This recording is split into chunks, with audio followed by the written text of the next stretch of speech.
highlights, plus the headliners from 12 of this summer's biggest festivals. Join us throughout summer on Sky Arts 1 HD, the home of this summer's festivals.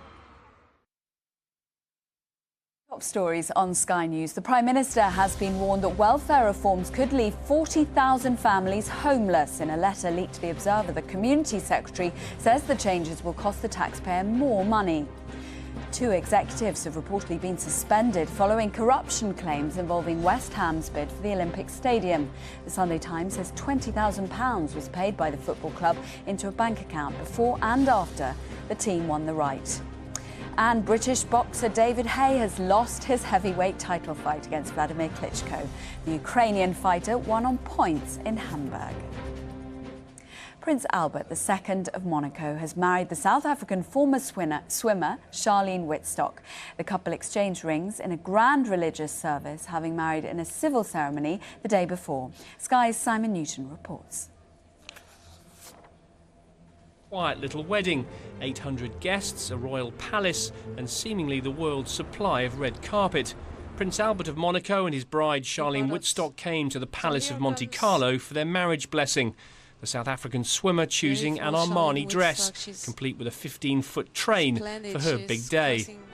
Among the guests, supermodel Naomi Campbell, who left Kate Moss's wedding celebrations early to be in Monaco. A former 007 and a French president.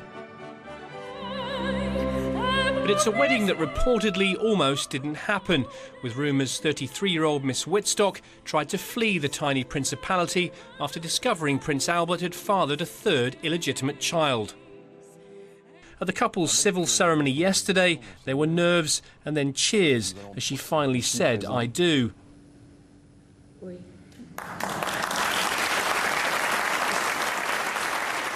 A picture queen who will become a princess greets her new subjects. Of course, Miss Whitstock's not the first commoner to marry into the Grimaldi family. Prince Albert's mother, Hollywood legend Grace Kelly, married Prince Rainier in 1956. En présence du ministre de l'Église et devant vos familles, vos amis venus de très loin. At 53, the one-time Playboy prince is 2 decades older than his new wife. The Grimaldi family he now heads have ruled Monaco for 800 years. The couple say they want to start a family as soon as possible to provide a much-needed heir. Royal aides have rubbished the runaway bride story. Miss Whitstock, they say, was heading to Paris for some pre-wedding shopping. The couple are expected to honeymoon in South Africa. The bill for their big day, a cool £50 million. Simon Newton, Sky News. Officials have been criticised for planning a new route for the repatriation of fallen British soldiers, which will avoid town centres. From September, the bodies of members of the armed forces will no longer be driven through Wootton Bassett, a town which has become famous for the streets of mourners who come out to pay tribute to those who have lost their lives. Sky's Gamal Farnborough reports. They are spontaneous gatherings that have become well known. Residents of Royal Wootton Bassett lining the streets to pay tributes to the fallen. When RAF Lynham closes, coffins arriving at RAF Brize will travel a different route. Bypassing the nearby town of Carterton, there are fears this is repatriation through the back door. A decision that's been criticised. The trouble is, I think that local considerations have been allowed to dominate a national issue. The whole nation reflects upon Wootton Bassett whenever a dead body, one of our dead heroes, is brought back. I think that's important. Now, if it can't be in Wootton Bassett, I do think it ought to be in Carterton. Otherwise, there will be accusations of our dead heroes being brought back somehow, trying to push them underneath the covers, and I think that's a mistake. It's hoped the new route will provide minimal disruption to Carterton, a town that shares similarities with Royal Wootton Bassett. Repatriation flights will arrive at RAF Brize before leaving a side exit, avoiding Carterton town centre. A memorial garden will instead be built for families and friends wishing to honour the procession. The route will continue past Witney before arriving at John Radcliffe Hospital in Oxford. The local council says this is the best alternative.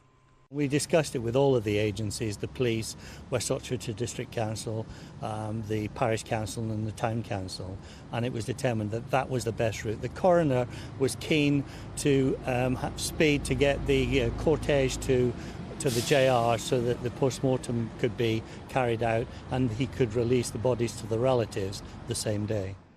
Residents in Carterton believe spontaneous gatherings will be harder to achieve.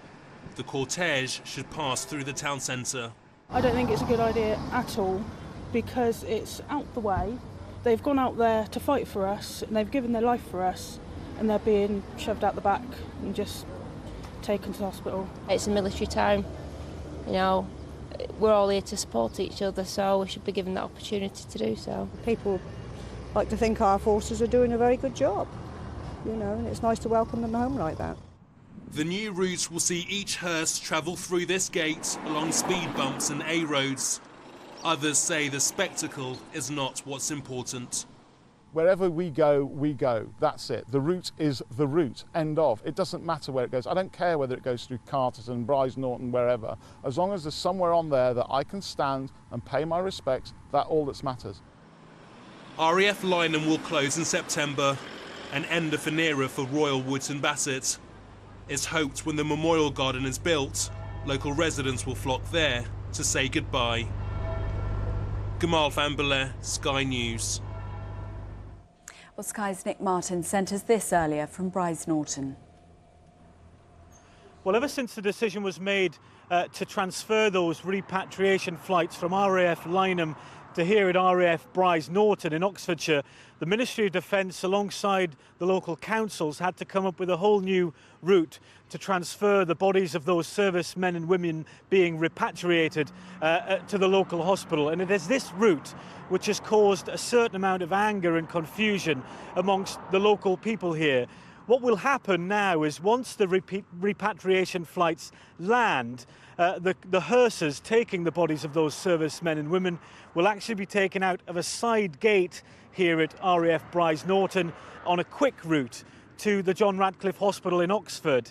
Now, many people around here, especially in that village of Carterton, hoped that the cortege would run through that village in a similar sense that it ran through Wootton Bassett, but that is not the case. And they are quite concerned that that spontaneous moment of paying of respects and the families being able to come to a place where so many people turned out on the street simply won't happen.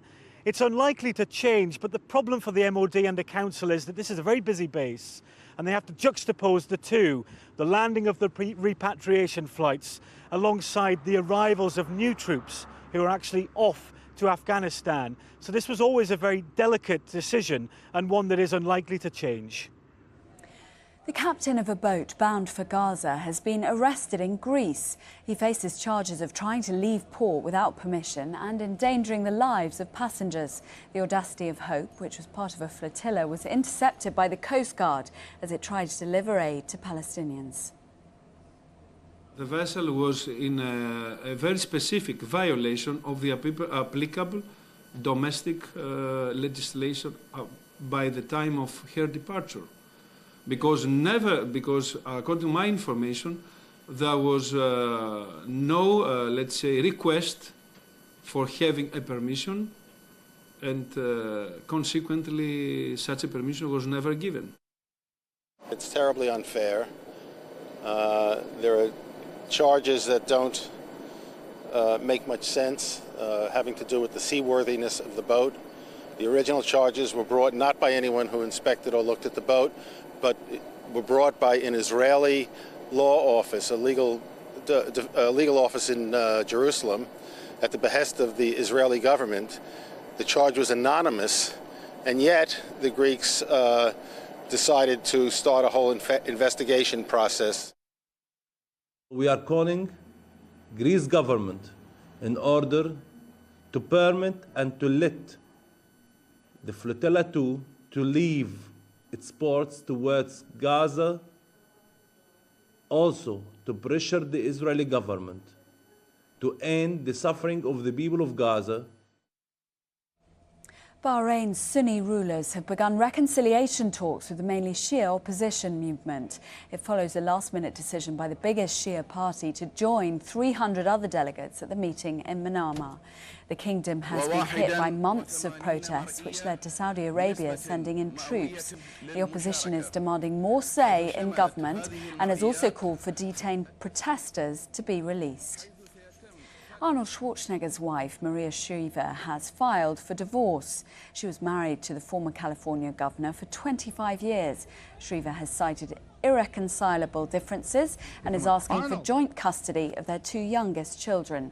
A week after the couple announced their separation in May, Schwarzenegger admitted fathering a child with a member of his household staff more than a decade ago. A pub in North Yorkshire has broken a world record by cooking up the largest ever portion of fish and chips. A restaurant in America held the title for 7 years, but these seafood enthusiasts thought it was only right to bring it back to Britain. Sky's Fraser Maud has been in Leyburn sampling the catch. From the depths of the North Sea to a tiny village in the Yorkshire Dales, this is the giant halibut that carried the hopes of a nation. For 7 long years, the world record for the largest portion of fish and chips, almost 78 pounds, was held by the USA. There are rules. The fillet has to be cooked and served in one piece, and the portion of chips has to be in proportion to the fish. 3, go! Shuffle, shuffle, shuffle, shuffle, shuffle, shuffle. And that's not easy. We got a specialised pan made because we couldn't find anywhere which sold a pan big enough to cook the fish in. And we heated the oil up this morning for 7 hours, and then when it got up to the right temperature, it took probably half an hour longer than we thought it would take to cook. It took about an hour in total. So to a hero's welcome, the challenger was brought to the weigh-in. So the fish today weighs a total of 44 pounds. Whoa. The chips weigh a total of 52 pounds. Whoa. So that gives us a grand total of 96 pounds, beating the existing record considerably. And in case you were wondering how edible this world record breaking fish was, there's the evidence. Absolutely none of it left, apart from the sneaky portion that I managed to save for myself earlier on. So success for a big fish in a small village who battered the Americans. Fraser Maud, Sky News, Wensleydale. Blimey. A vending machine that dispenses gold bullion has been installed in a West London shopping centre, and there are plans to place them in every other major city in Britain. Lorna Ward reports. This may look like an ordinary cash point, but I'm told that this particular ATM can give me something far more reliable and something that might actually make me some money. At Gold to Go, you can get as little as 1 gram of gold and as much as a 250-gram bar of gold, all 24 carat. You can even get coins and coins with the London skyline engraved on the back. So I'm going to make a little investment of my own. I think I'll go for the smallest 1 gram gold bar. That's £50. I'll buy that. There's my money. And there we have it, my piece of gold, little piece there, my bar. Now the companies behind this say that this is the perfect solution for those of us who want something easy and convenient to invest in, something we can get our hands on, and also something that's very unlikely to lose any value. Well, I'm joined by Steve Gray, the director of Zen Gold. That's one of the companies behind this scheme. Now, this is all very well, but we're in an economic downturn at the moment. Sure. People don't have an awful lot of money to spare. What makes you think that they're going to spend what little money they do have on something like this? Well, quite simply, gold has always proven to be the best store of wealth, and you can buy today what you could have bought 100 years ago. And is it, this sort of thing, a real investment? Are people really going to be investing, or is it a bit gimmicky? Is it really more for gifts? It's certainly not gimmicky. It has two aspects here. We've got the investment side, as we know gold has always been increasing year on year, and then you've got the gift element of it, and as you can see it's attractively boxed, and you know it makes a perfect gift. Excellent, thank you. Well, I've got my investment, my £50 investment here. It may not make me millions, but if nothing else, it'll make for a very unusual gift for someone. This is Sky News. Do have a look at our website, skynews.com. Check out our picture gallery of Wills and Kate on their first overseas tour to Canada. And up next, the golfer who's found his form at just the right time.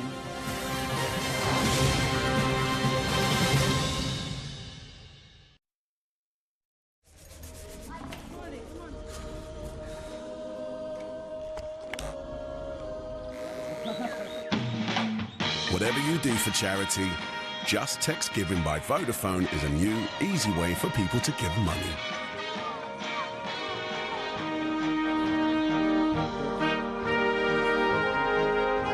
Using a unique code, donations can now be made by text. Just Text Giving by Vodafone. Giving to charity will never be the same again.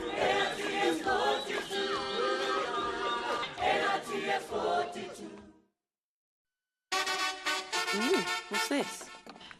Omega-6. I think I bought their last album. Free radicals. Right on, sister. Vitamin C. Is that for your eyes? Find out more about vitamins and herbal products by talking to a healthcare advisor at Boots. What one? Ooh, go on then. Naughty. 11 calories of naughty. Yeah.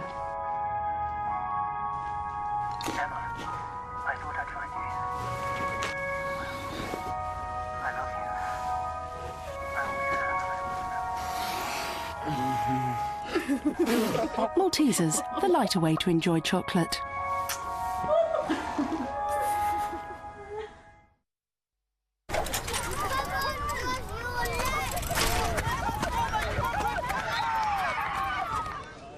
Do you remember when you went everywhere on your bike? Well, why not do it again? Sky and British Cycling have got together to create Sky Ride to help you get back in the saddle. They organise free local bike rides and other great cycling activities. Where will your bike take you? Find out more at goskyride.com. David Hayes lost his heavyweight title fight against Vladimir Klitschko. The British fighter was beaten on points in Hamburg. He had promised a knockout, but he couldn't get near his opponent, who's taller, heavier and has a greater reach. So what went wrong for Hay? Well, afterwards he said he'd been fighting injured. I thought I could get past his shots. I thought I could make him miss and make him pay, but I couldn't push off my right leg. I broke my toe about 3 weeks ago. I've been giving it local anaesthetics in the gym on hitting the mitts. That's why I stopped sparring a lot earlier than I would have done. I didn't let anybody know that, but I'll show you my toe now. It's busted, and you know I couldn't explode off. I didn't have my haymaker, wasn't there. My haymaker's my right punch, and I couldn't push off my right foot to land that shot. It's really frustrating. There's nothing worse than seeing his chin there, trying to throw it and falling short because I couldn't explode off. He connected a couple of punches. I wasn't hurt in any of the fight, of the situation of the fight. And I've been continuing to fight the way I've been fighting all 12 rounds. And there was, as I said before, the same situation like in the previous fighters that fought. They're trying in the first rounds and they're very cautious afterwards. That was exactly what they did. He criticized all of them, but he got it in the same situation, and he'd been actually scaring fighting. Well, you can watch replays of the fight in full on Sky Sports at Box Office HD. They're at 9 a.m, 1 p.m, and at 7 o'clock this evening as well. Petra Kvitova is a new Wimbledon women's single champion. She beat Maria Sharapova in straight sets, 6-3, 6-4, to claim her first Grand Slam title. Well, I still don't believe it that I'm Wimbledon champion, and it's something special, and I'm still in dream. Did you think you could reach this far at the start of the tournament? Because to be honest, a lot of people thought Maria was going to win there today. Did you believe that you were going to win? Well, of course, that you have to believe myself, and you know, I wasn't favourite in this match, but I know that I can win, and I played so well. Well, Britain's Liam Brodie missed out on winning the boys' title. He lost in 3 sets to Australia's Luke Saville, but enjoyed his experience on #1 court. It was a fantastic experience. I mean, they got behind me and really helped me out and really made me fight even harder than usual, and yeah, it was good. How do you feel in yourself now? mixed emotions, because obviously I'm proud that I won the tournament last week and managed to make the finals this week, because I think coming to the tournament, if you'd have asked me before the first round and said, you know, would you take making finals, I'd definitely say yes, but I think I could have taken it one step further. Team Sky rider Geraint Thomas made a great start to this year's Tour de France. He finished 6th in what was an incident-packed opening stage, just 6 seconds behind the winner, Belgium Philippe Gilbert. Thomas was the highest-placed rider under the age of 25, so he's now wearing the white jersey for the best young rider. It's always like that. First few days of the Tour, crashes everywhere, left, right and centre, so... Did it feel a bit hairy out there? Yeah, but that's usual for the Tour. I like a bit of a fight anyway, it's good fun, you know, and yeah, I was a bit far back and had to make quite a big effort to move up, but yeah, you know, it's always good to get a little place in and wear a jersey, so. So confirmation of the results, Philippe Gilbert winning the opening stage in a time of 4 hours, 41 minutes and 31 seconds. Australia's Cardell Evans was 3 seconds slower. Norway's Tor Hushoff was 6 seconds off the pace. Geraint Thomas was the leading Sky rider ahead of Edvald Boasson Hagen and the team leader Bradley Wiggins. Bradley Bulls are running out of games to reach the end of season playoffs. They dropped more points after a 34-28 defeat at home to the Catalan Dragons. Clint Greenshields and Damien Blanche both scored 2 tries each for the Dragons, and the Bulls, they remain 10th in the table. Well, number 4, Martin Keimer, is showing signs of a return to form with the Open Championship just 2 weeks away now. The German is 6 under par on day 3 of the French Open. 3 shots off the lead, that's held by England's Mark Foster. Keimer holed that eagle, putt for an eagle at the par 5, 14th hole. Score's improving day by day. Generally, do you feel the game is getting better day by day? Yeah, I feel more comfortable overall. You know, my swing feels better. I can hit long drives now. You know, even the low draws once in a while they come, and yeah, I could sink a few more putts today, and that made the difference in the end. That's it. More sport for me coming up later.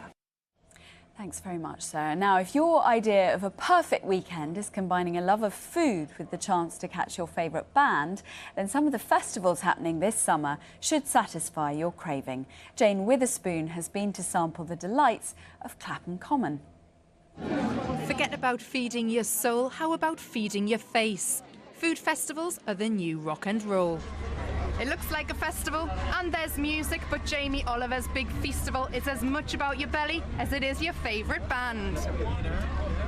If you look back over history, there's always been, it was much smaller, it was more local fetes like you get in France, you know, and they have sort of died away, but now they're coming back in a slightly different form. We've got support from some of the very best chefs in the capital, and the great thing is behind me here and on the other side, you can come and for £5 you can get a plate, a starter, a main course, a dessert, so you can literally eat around the whole city in 100 metres. Events like Feastival and the Taste of London continue to feed the nation's obsession with food and promote homegrown products. Even the A-listers are backing the trend. In England is incredible. The dairy here, I think, is unlike anywhere in the world. So I'm very much inspired by British products, especially the local seasonal products. This summer, temporary kitchens will be setting up across the country. But are our top chefs worried these pop-up eateries will give the big establishments a run for their money?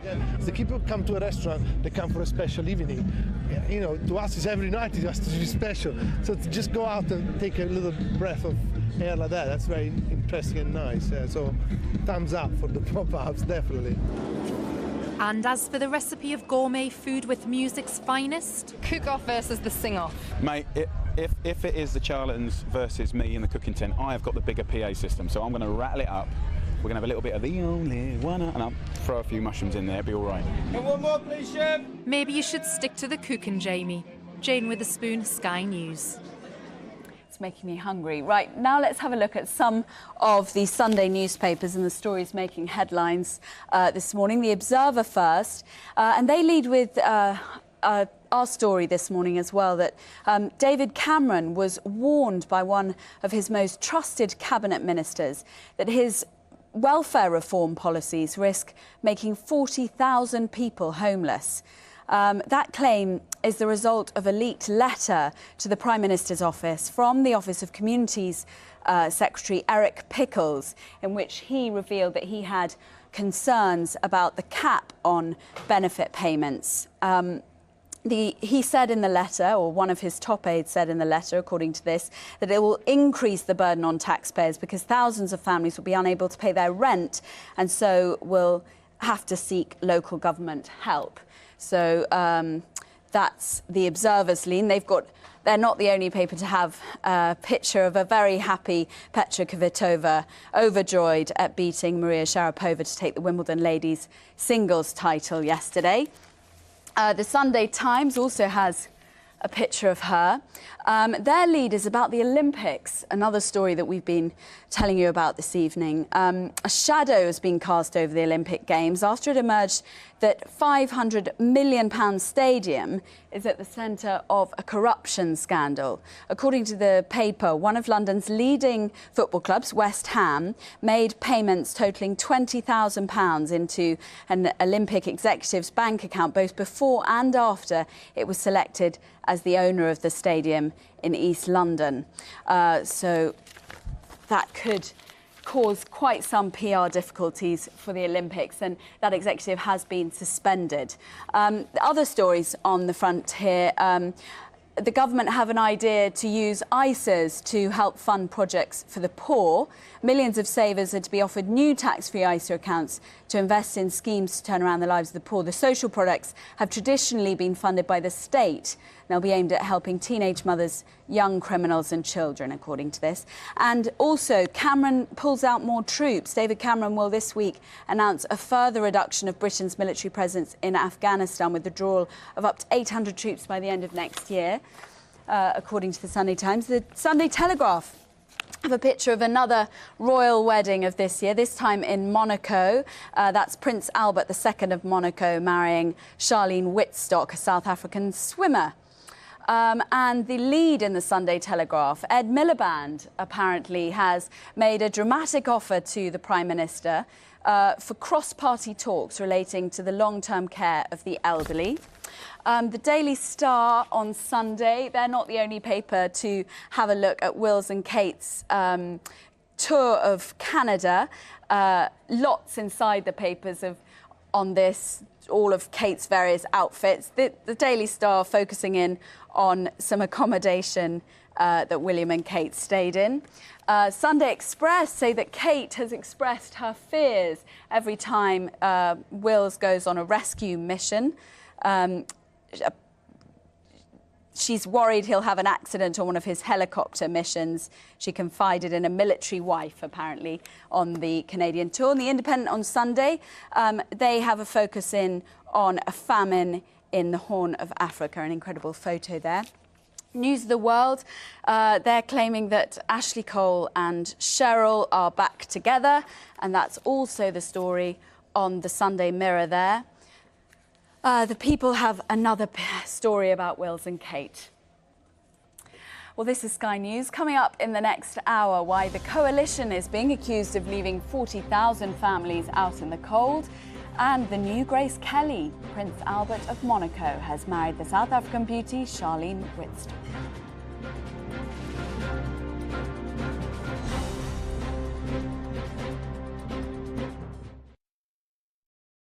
For lots of guys, hair loss can be a real worry. Especially if you don't know where to get the help or advice you need. But help is close at hand. Just call Belgravia's hair loss advice line. Or visit belgraviacentre.tv. It's as simple as that. Call for a free consultation at Belgravia's International Hair Care Centre in London, just opposite Victoria Station and open 7 days a week. Or go online for a personalised treatment programme sent directly to your home. The Belgravia Centre, specialising in nothing but hair loss and scalp care. Football in July, Sky Sports HD. The SPL is back. They are the champions. They are Rangers. And we count down to the new Premier League season with the Barclays Asia Trophy, Blackburn, Villa and Chelsea in action. Quite sensational. And the Dublin Super Cup with Inter, Celtic and Man City. Incredible! Football in July, Sky Sports HD. It's the phenomenon of Glee. Baby, you're a firework! Snap back Come on, show 'em what you want. to reality. reality. One of you is going to win guest starring role on Glee. 12 dreamers, including one Irish hopeful, will take to the stage. This is the moment. Show us who you are. To win the role of a lifetime. Welcome to the Glee Project. Starts Wednesday the 13th of July. Brand new and only on Sky One HD. This summer, escape to a world of movies. Sky Movies. Sound good? With hundreds of movies on demand. With the wave of a wand, there's a world at your fingertips. Night and day. That's what I like to hear. Sky Movies this summer. On TV, online, now on demand.